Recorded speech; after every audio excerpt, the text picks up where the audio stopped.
As long as we're talking about folklore or history and the Portuguese, I mentioned it before. Something came up. You showed a clip of a marching band or something that was happening in Portugal, and there were a couple of guys carrying these big, bulky tubas in the marching band. Yes. And it just got me thinking that there's an instrument now that has more or less replaced the tuba in marching bands because it's lightweight. I think it's made of fiberglass. It plays the same notes as a tuba, and it's designed to actually go over your shoulder so that you can walk with it in a marching band. And it's called a sousaphone. I had no idea. I'd heard of a sousaphone, but I had no idea it was made of fiberglass. Yeah, I'm not sure exactly what it's made of. They're usually white and they're lightweight, so I'm assuming they're not brass anymore. But anyway, they were designed specifically for marching by a man of, now I think it was, his father was Portuguese. I'm trying to remember his mother. I think she was Romanian. And he was American born.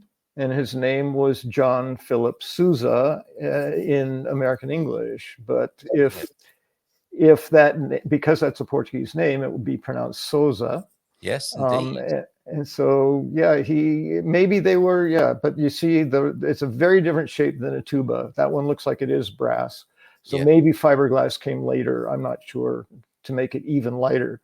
But the design was to make it easy to carry while you're marching. And why is that important to this particular guy? If you don't know, he happens to be probably the most renowned composer of marches in the history of the United States.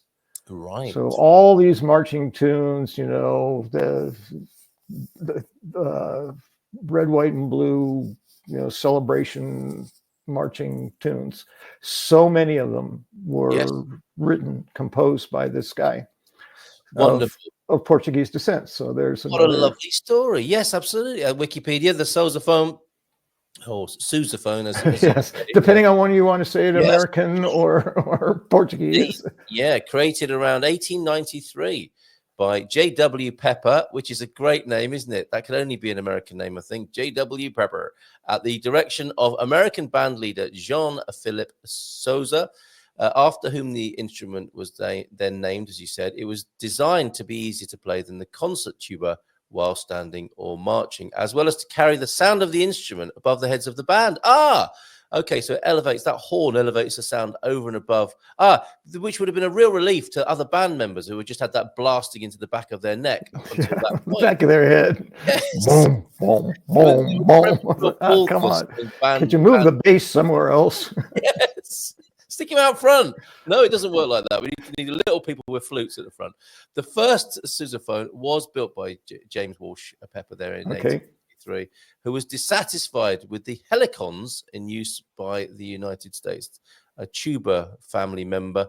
Some sources C.G. Con with its construction. Okay, that's nice, isn't it? Well, not nice for the people involved, but when there's a little bit of, no, it was Tesla, no, it was Edison. It's a little bit of that going on as well as that story. How lovely. Fantastic. Thank you very much for that. So it was named after him, but not invented by him. And he's a J.P. Sousa as well, isn't he? Or J.P. Sousa, as he would be known in the United States. There we go. Thank you as well, Antonio F., for your extra input on that. Son of a Portuguese father, João Antonio, and German mother, Maria Elizabeth Trinkhaus.